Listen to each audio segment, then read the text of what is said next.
ओम नमः शिवाय। प्यारी माताओं और बहनों, आज सोमवार का दिन है और सोमवार भगवान भोलेनाथ को समर्पित होता है।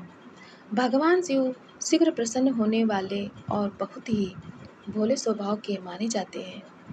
इसीलिए तो उन्हें भोलेनाथ कहा जाता है। माना जाता है कि शिव जी को प्रसन्न करने और उनकी कृपा पाने के लिए किसी कठिन अनुष्ठान की आवश्यकता नहीं होती है। वो अपने भक्त की सच्ची श्रद्धा से की गई आराधना से खुश हो जाते हैं। सोमवार का व्रत रखने व इस दिन से जुड़ी कथा का पाठ करने से जातक के घोर संकट भी कट जाते हैं। तब प्यारी माताओं और बहनें, चलिए शुरू करते हैं सोमवार व्रत की कथा। बहुत समय पहले की बात है। किसी नगर में एक साहूकार रहता था। उसका घर धन धान्य व सभी सुख सुविधाओं से भरा हुआ था। बस कमी थी तो एक संतान की। संतान पाने के लिए साहूकार हर सोमवार को उपवास रखता था और शिव मंदिर जाकर पूरी आस्था से शिव पार्वती की पूजा अर्चना करता था। उसकी अटूट भक्ति से माँ पार्वती प्रसन्न हुई और भगवान शिव से निवेदन करने लगी, हे स्वामी, आप तो अपने भक्त की पुकार शीघ्र सुन लेते हैं। कृपया साहूकार पर भी दया करें और उसकी मनोकामना पूर्ण करें। माता पार्वती की विनती सुनकर भगवान शिव कहने लगे, हे देवी, हर प्राणी को अपने अच्छे बुरे दोनों कर्मों का फल भोगना ही पड़ता है। यही इस संसार की रीत है। ये सुनकर पार्वती जी साहूकार की मनोकामना पूर्ण करने के लिए शिव जी से हट करने लगी। बहुत समझाने पर भी जब माता पार्वती न मानी तो शंकर भगवान ने साहूकार को संतान प्राप्ति का वरदान दिया, किंतु उन्होंने कहा कि ये बालक अल्पायु होगा और मात्र 12 वर्ष तक ही जीवित रह सकेगा।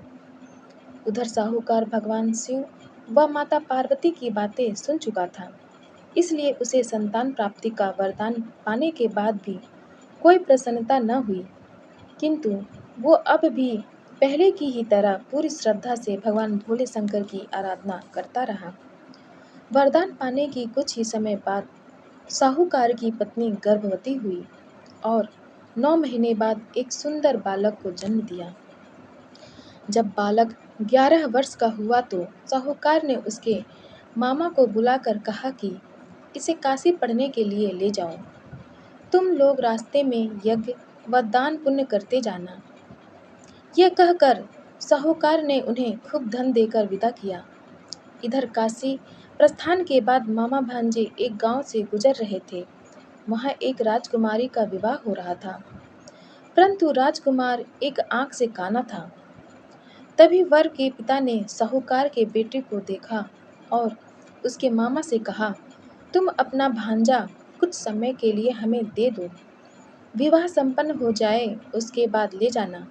राजकुमार के पिता ने दोनों को खूब धन दिया और इस प्रकार साहूकार के बेटे के साथ राजकुमारी का विवाह संपन्न हो गया। साहूकार का पुत्र बड़े ही ईमानदार स्वभाव का था, इसलिए उसे जैसे ही अवसर मिला उसने राजकुमारी की चुन्नी पर लिखा कि तुम्हारा विवाह तो मेरे साथ हुआ है, किंतु जिस राजकुमार के साथ तुम्हें भेजा जाएगा वो एक आंख से काना है। जब राजकुमारी ने चुन्नी पर लिखा हुआ पढ़ा तो बोली, स्वामी, मैंने अग्नि को साक्षी मानकर आपके साथ फेरे लिए हैं। अब मैं आपके अलावा किसी और को अपना पति स्वीकार नहीं करूंगी। पत्नी की बात सुनकर साहूकार के बेटे ने कहा, ऐसा मत कहो, मैं अल्पायु हूँ। कुछ ही दिन में 12 वर्ष की आयु होते ही मेरी मृत्यु निश्चित है। लेकिन पत्नी ने कहा, जो भी मेरे भाग्य में लिखा होगा वो मुझे स्वीकार है। राजकुमारी ने ये बात अपने माता पिता को बताई। इस पर राजा बहुत क्रोधित हुए और उन्होंने अपनी पुत्री को उस राजकुमार के साथ विदा किए बिना ही बारात वापस लौटा दी। उधर साहूकार का बेटा व उसके मामा काशी पहुँचे। वहाँ जाकर दोनों ने कई यज्ञ अनुष्ठान किए और साहूकार के बेटे ने विद्या ग्रहण करना शुरू किया। जिस दिन बालक 12 वर्ष का हुआ उस दिन भी मामा भांजे दोनों यज्ञ करने जा रहे थे। किंतु अचानक साहूकार के बेटे की तबीयत बिगड़ने लगी। उसने अपने मामा से कहा, मामा, मेरी तबीयत कुछ ठीक नहीं लग रही है। ये सुनकर मामा ने उसे अंदर जाकर आराम करने को कहा। बालक अंदर जाकर आराम करने लगा, किंतु आज ही के दिन उसकी मृत्यु निश्चित थी। अतः कुछ ही समय में उसके प्राण निकल गए। भांजे की मृत्यु होने पर मामा विलाप करने लगे। संयोगवश उसी समय भोलेनाथ व पार्वती जी उसी रास्ते से जा रहे थे। माता पार्वती ने शिव जी से कहा, हे स्वामी, ये करुण स्वर किस ओर से आ रहा है? मुझसे ये सहन नहीं हो रहा है। कृपया आप इस व्यक्ति के कष्टों का निवारण करें। माता पार्वती की विनती सुनकर जब भगवान शिव मृत बालक के पास पहुँचे तो देखा कि ये तो उसी साहूकार का पुत्र है, जिसका जन्म मेरे वरदान स्वरूप हुआ था और अब इसका जीवन पूरा हो चुका है। माता पार्वती दुखी होकर कहने लगी कि हे प्रभु, इस बालक को मृत देखकर इसके माता पिता वियोग में अपने प्राण त्याग देंगे। इसलिए कृपया आप मेरी विनती सुने और इस बालक को जीवन दान दें। पार्वती जी के निवेदन पर भोलेनाथ ने उस बालक को जीवन दान का वरदान दिया। शंकर जी के आशीर्वाद स्वरूप बालक फिर से जीवित हो गया। उसने अपनी शिक्षा पूरी की और अपने मामा के साथ नगर लौट पड़ा। दोनों चलते चलते उस नगर में पहुँचे जहाँ राजकुमारी के साथ बालक का विवाह हुआ था। वहाँ पहुँचकर उन्होंने एक यज्ञ का आयोजन किया, जिसमें उस नगर के राजा यानी राजकुमारी के पिता भी शामिल हुए।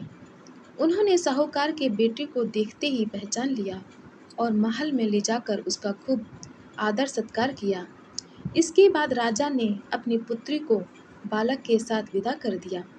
इधर साहूकार पति पत्नी कई दिनों से भूखे प्यासे रहकर बेटे के वापस आने की राह देख रहे थे।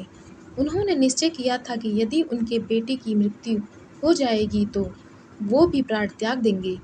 लेकिन उसी रात भगवान भोलेनाथ साहूकार के सपनों में आए और कहा, हे साहूकार, मैंने तेरे सोमवार के व्रत करने और व्रत कथा सुनने से प्रसन्न होकर तेरे पुत्र को जीवन दान दिया है।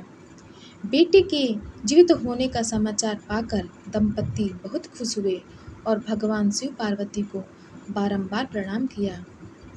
हे भोलेनाथ, जैसे आपने साहूकार के बेटे पर अपनी कृपा दृष्टि बनाई, उसी तरह आप सभी भक्तजनों पर अपनी कृपा दृष्टि बनाए रखिए।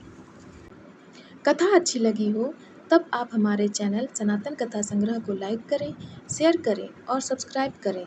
धन्यवाद।